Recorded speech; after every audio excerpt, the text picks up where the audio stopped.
Hi class, so what we're going to do now is look at naming ketones. And so I just want to highlight a ketone is an oxygen with a double bond to a carbon, and then it has to have a carbon on either side. So an aldehyde, which looks really similar, has a hydrogen on the end. The way you can tell the difference is a ketone is an oxygen with a double bond to a carbon and a carbon on either side. Now, when you name these, you want to start from the side that gets to the carbonyl the fastest, right? So whichever side gets to the ketone the fastest. Ketones, unless they're in a ring, and we'll get to that a little bit later, aren't typically going to be in position 1. So it's okay that they're not at carbon 1, but you want to get to them as quickly as possible. So for example, on this first one, we would start numbering on the right, and we'd go 1, 2, 3, and kind of number straight across here. Right, and so we get 7 carbons.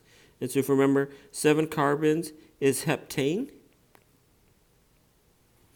All right, now, what we're going to do is, if we have a ketone, remember what we're going to do is change the ending to -one. So it looks like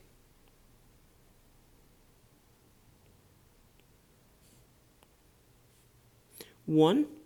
It's pronounced -one, but it looks like one. And this one, we are going to need a number. So remember, this is going to be at position 2. So when we put it all together.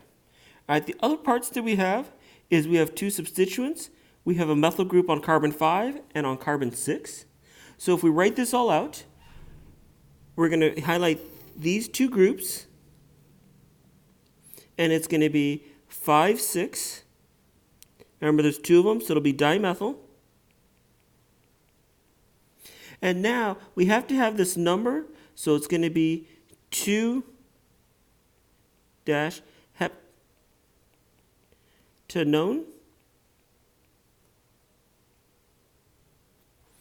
And that's how we'd go about naming aldehydes. So a couple quick points. The -one is telling us there's a ketone. The 2 is going to tell me specifically what carbon this ketone is on. And then don't forget, we still have to name the substituents just like we did before. All right, the next one, it's a little bit tougher, but that's all right.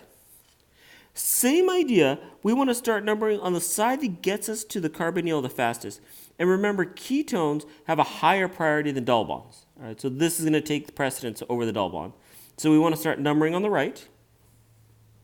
We'll go 1, 2, 3, 4, 5.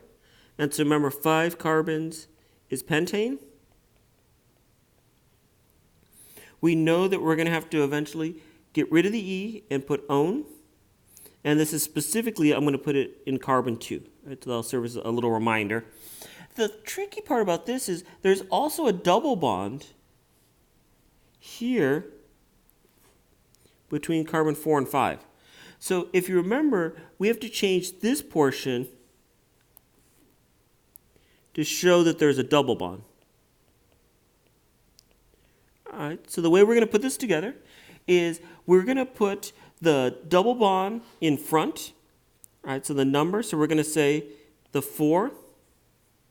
So we're going to do 4 pentanene. And then now we can talk about where the ketone is. So it's in carbon 2, so we can do 2-one. All right, and so let me just step back for a minute. If you look over here, we were able to put the 2 in the front of the parent chain, and that's because there was no other groups. So when we saw the 2, the only thing it could be referring to is where the ketone is. The problem with this is the 4 now refers to the double bond. And the way you can kind of read this is if there's a number in the front, you're just going to kind of go through the word until you hit this first group, and that's the group it's referring to. All right, so the same thing here, we stick the 2. We know the hep is just telling us that there's 7 carbons. The first group we hit to is the -one, which is the ketone. So that's how we know it's referring to the ketone. Same thing here. We're just going to keep going through the word. And then the first group we run into is the double bond. So that's how we know the double bond is on carbon 4. And then we hit the 2. The first group it runs into is the -one. So that tells us where the ketone is. All right, so a little more complicated, but not too bad. You guys can do it. All right, so I just told you that ketones tend to not be in the 1 position. The one example is in a ring. And the reason for that is, since the ring doesn't really have a start or an end, we can start anywhere we want. And so in this case, we can put the carbonyl in position 1. And then we have a choice to either go clockwise or counterclockwise. Just like we do in a straight chain, we want a number so we get to the next substituent the fastest. Right? Because either way we go, this is going to be carbon 1, but we get to the bromine faster going clockwise. So that's why we'll go 1, 2, 3, 4, 5, 6.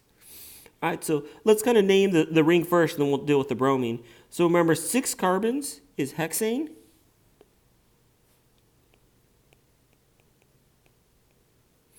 In order to highlight that it's in a ring, we'll use the term cyclo. So remember, cyclo is the way we're going to say ring. All right, so it's cyclohexane. And then what we're doing to show that there's a ketone, we're going to change the ending to an -one. All right? And then the last part is to highlight the bromine. It's on carbon 3, so it's just going to be 3-bromo.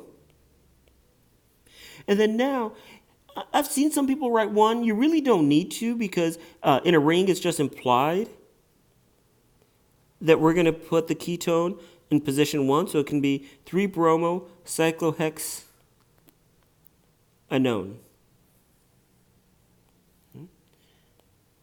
And so that's how we name this compound. All right, so just a couple things to kind of review. The 3 is telling me where the bromine is.